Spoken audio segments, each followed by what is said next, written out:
Je pense que je pense que la recherche d'efficience telle que vous en parlez est génératrice d'inégalité. Enfin, si elle est génératrice d'inégalité, c'est pas de la recherche d'efficience, de mon point de vue. Je pense que d'ailleurs on n'a pas fait les bons choix. On a aujourd'hui des corrections d'efficience à faire dans le système de soins qui devraient, au contraire, si on les faisait vraiment, améliorer l'égalité devant les soins. Après, j'aborderai la question du fumeur et de l'obésité, puisque je suis fumeur et en surpoids. Donc, je prends un exemple, si vous voulez. Didier Tabuteau a dit tout à l'heure, on maintient coûte que coûte un haut niveau de couverture pour les pathologies graves et les pathologies chroniques.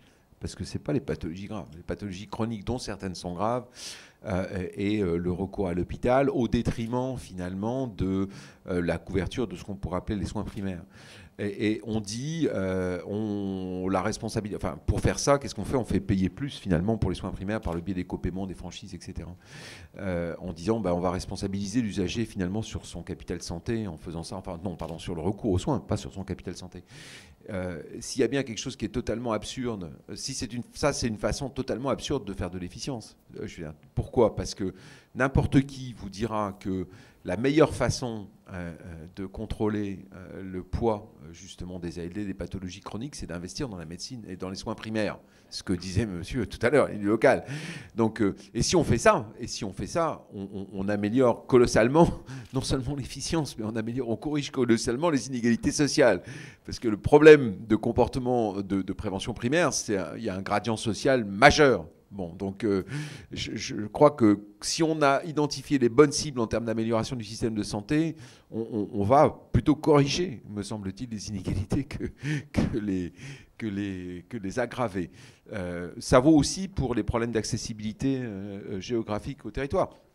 La question, il y a un trade-off évident, effectivement, entre améliorer la qualité des soins par la concentration et la spécialisation des structures et la diminution de l'accessibilité géographique.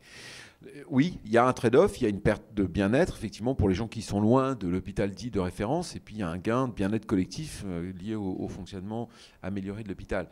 Rien n'interdit dans les dispositifs aujourd'hui de fonctionnement du système de soins et d'allocation des ressources de trouver des façons de compenser cette perte de bien-être liée au fait qu'on n'a pas un hôpital accessible apporte par l'offre de soins primaires de bonne qualité d'une part, et puis par l'offre d'autres services publics. Je veux dire, vous voyez, il y a des tas de façons de faire pour effectivement éviter ce problème. Et quant à ce que vous disiez, oui, investir des monceaux d'argent dans le cancer des poumons, investir des monceaux d'argent effectivement pour traiter les maladies de l'obésité, je vous renvoie à ce que j'ai dit sur la prévention primaire. Mais vous ne pouvez pas, aujourd'hui, à mon avis, c'est inacceptable de poser les termes du débat dans les termes suivants. Je ne finance plus les molécules onéreuses les plus coûteuses développées par la biotech pour améliorer la survie des patients du cancer du sein, parce que ce qu'il faut faire, c'est empêcher les gens de fumer et que je veux mettre plein de fric là-dedans. Je veux dire, ça, c'est un arbitrage socialement totalement inacceptable. Inacceptable. Vous ne pouvez pas opposer, en gros, voilà, c'est socialement inacceptable. Alors, Philippe Aghion, voilà. C'est-à-dire qu'effectivement, c'est comme sur le débat sur l'avortement. Obama en parlait sur l'avortement. Il disait, voilà, il y a une manière de dire, voilà, vous pouvez dire, voilà, je refuse une interruption volontaire de grossesse, ou l'autre, c'est de dire, je crée des conditions qui font que il y aura moins de femmes qui seront en situation de vouloir se faire avorter. Et je crois que c'est exactement la même chose. C'est-à-dire que la chose, c'est de dire... Il y a toujours cette vision, enfin, très... Qu'ont certains conservateurs aux États-Unis, de dire, voilà, il y a un problème d'aléa moral, vous devez dire que vous ne remboursez pas certaines choses. Si les gens se retrouvent dans des mauvaises situations, tant pis pour eux, ils n'avaient qu'à pas s'y trouver, et on ne remboursera pas, et comme ça, les gens s'y trouveront moins. Je crois que ce n'est pas comme ça qu'il faut faire. Il faut créer consensuellement et en éduquant et en aidant et en mettant la gomme sur la prévention, etc., de faire en sorte qu'il y ait beaucoup moins de malades qui seront en situation d'être... Mais il ne faut jamais dire « je vais refuser une opération ». Je veux dire, ça, c'est une... Parce que alors là, ça veut dire qu'on fait un choix éthique. C'est-à-dire comme les États-Unis, on dit « est-ce qu'on fait la torture ou pas la torture à Guantanamo ?» Je veux dire, à un moment donné, est-ce qu'on va devenir un pays qui va dire « je refuse d'opérer quelqu'un qui est... » Et je crois que ça serait... pour la cohésion sociale et pour beaucoup de choses, ça aurait des conséquences catastrophiques de franchir ce pas-là, quoi. Je crois qu'il y a des lignes rouges à ne absolument pas dépasser, de dire si on veut réduire le nombre d'opérations, etc., la manière, on le fait à travers la prévention, l'éducation, l'hygiène, etc., et que c'est la seule façon possible. Et l'outil fiscal, absolument. Je crois que la TEPA ne doit pas être un tabou. Didier Tabuteau.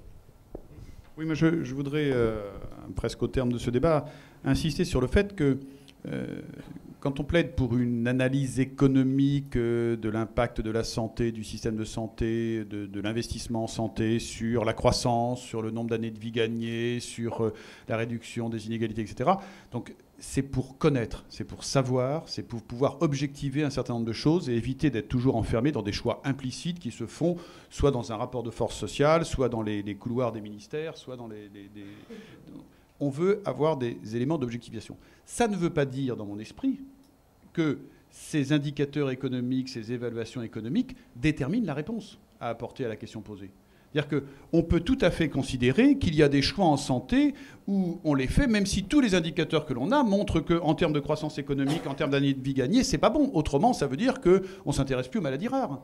Autrement, ça veut dire qu'il y a un certain nombre de situations particulières qui vont échapper à la machine à broyer parce qu'on aura des éléments d'évaluation économique. Donc je crois qu'il faut à la fois plaider absolument pour qu'on sache ce que l'on fait, pour qu'on ait les données, et ensuite il y a un temps de maturité politique qui est le choix, et là on a le droit de choisir des choses qui sont inefficaces, inefficientes, si on estime que éthiquement, politiquement, socialement, collectivement, on considère que ceux-là aussi ne doivent pas être restés à côté du chemin. Donc je crois qu'il faut bien distinguer les deux temps.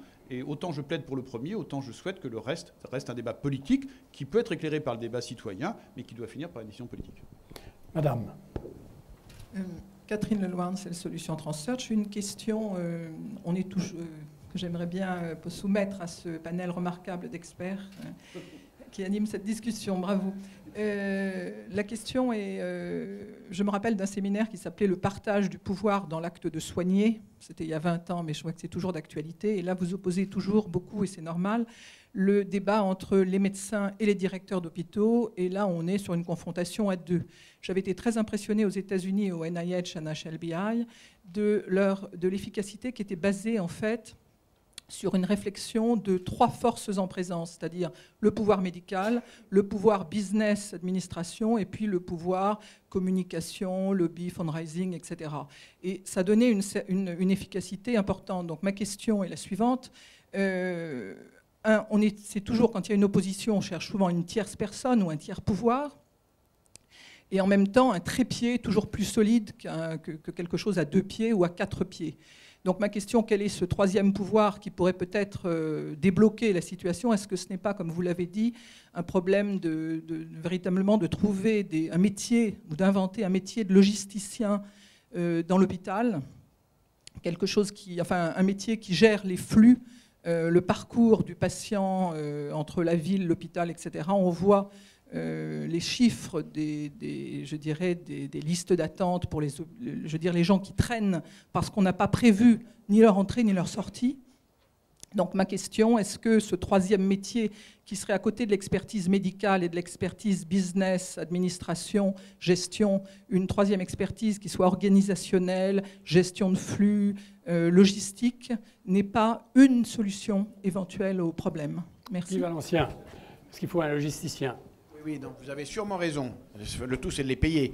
Mais vous avez absolument raison. Il faut sortir de la dualité médicale-administrative ou de la triarchie même médicale, administrative et infirmière et aboutir à ces nouveaux métiers qui vont permettre de fluidifier le parcours. Et c'est pour ça qu'il faut qu'on passe de l'artisanat à l'industrie du soin, ce qui choque beaucoup de médecins pensant que le malade est unique. Oui, il est unique. N'empêche que les process que l'on utilise sont très standardisés. Et s'ils ne l'étaient pas, on tuerait tous les jours. C'est bien parce qu'on a une forme assez répétitive de nos actes que l'on est bon. Et c'est bien parce qu'on va améliorer ces process grâce notamment à ces personnels qu'on pourra libérer du temps à l'écoute et à la compassion que l'on n'a plus aujourd'hui dans les hôpitaux ou dans les cliniques.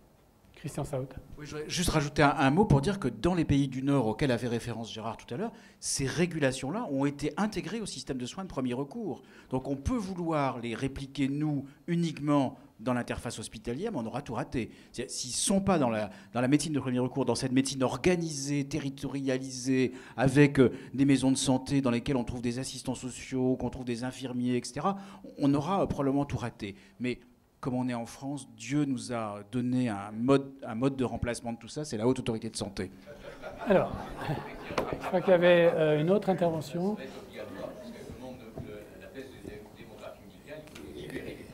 À condition que vous l'acceptiez. On n'est pas corporatiste comme toi. Bonjour, Pascal Gramin, Cancéropole Île-de-France. Je voulais vous poser une question. Est-ce qu'on ne serait pas en train de redécouvrir le charme des physiocrates, dont le cynisme serait habillé du doux nom d'éthique, sans vouloir être provocatrice? L'autre question, c'est j'aurais voulu avoir des éléments sur le rôle de l'innovation en santé dans l'attractivité du territoire national. Avec un micro. Vous voulez répondre? Oui.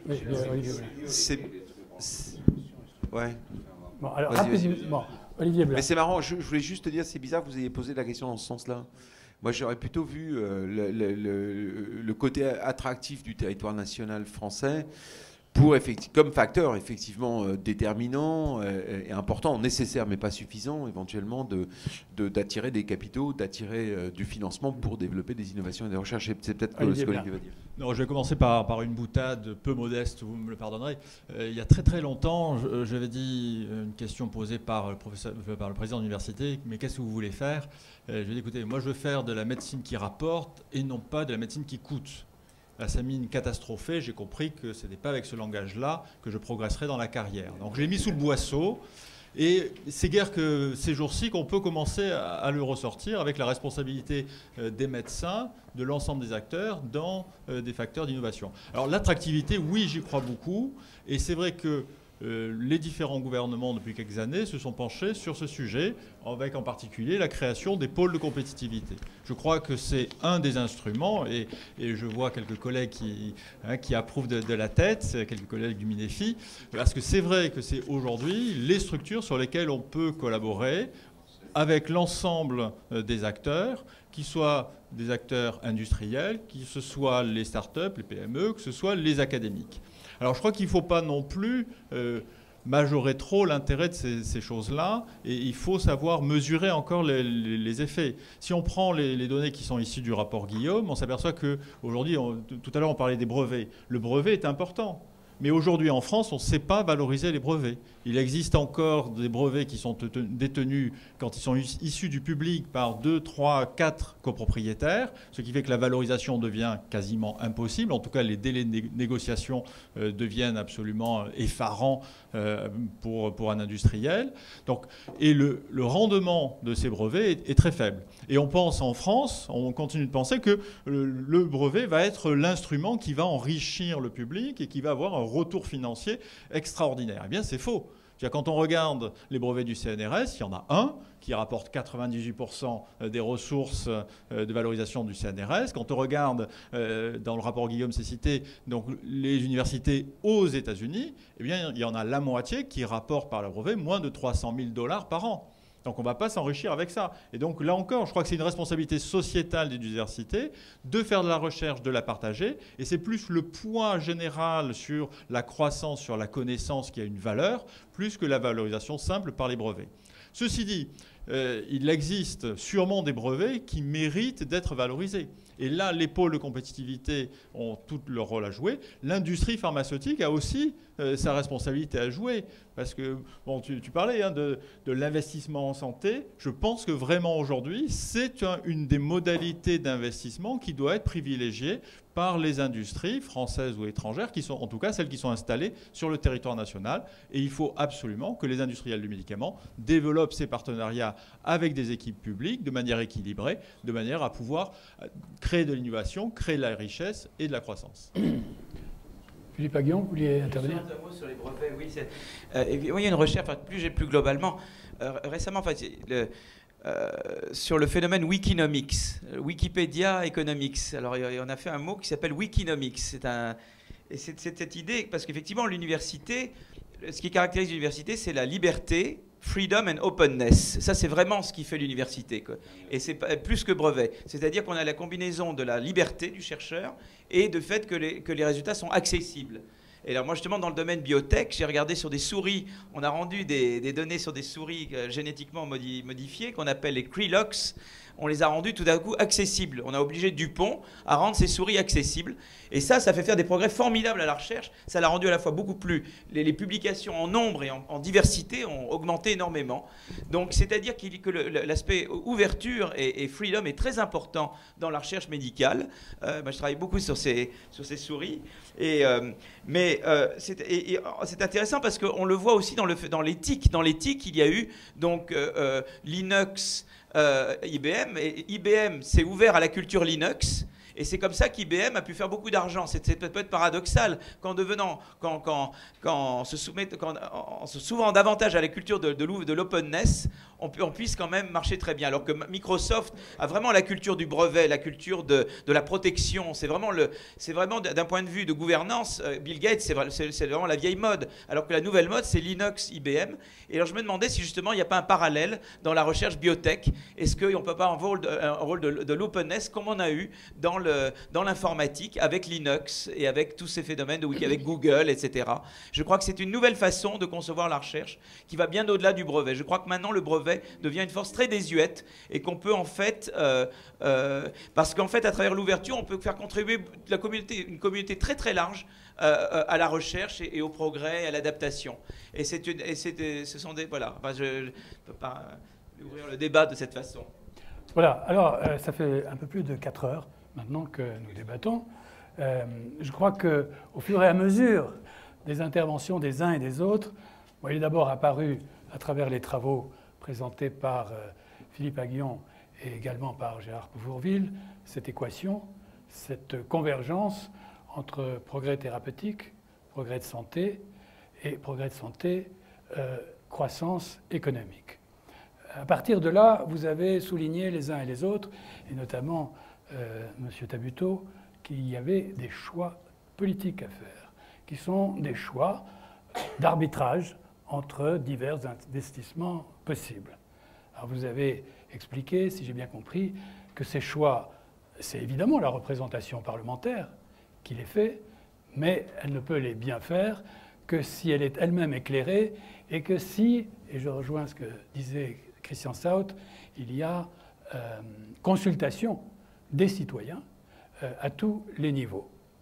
Mais ces choix, cette rentabilisation, ne signifie pas pour autant que si les dépenses de santé progressent, s'il y a une dépense collective plus importante, cette dépense ne soit pas rentabilisée et rationalisée.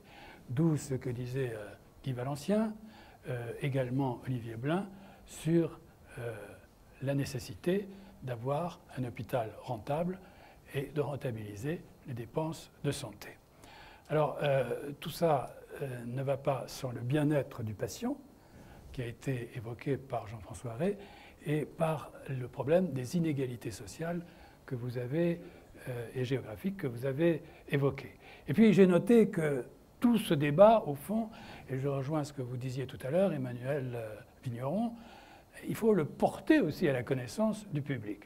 Alors, vous avez évoqué une idée, qu'il y ait au fond à ce problème des investissements en santé, ce qu'il y a pour l'écologie, un GIEC. Voilà. Alors maintenant, je vais demander, puisque nous arrivons à la fin de ce débat, et en vous remerciant, à Yves Lépine de bien vouloir le conclure.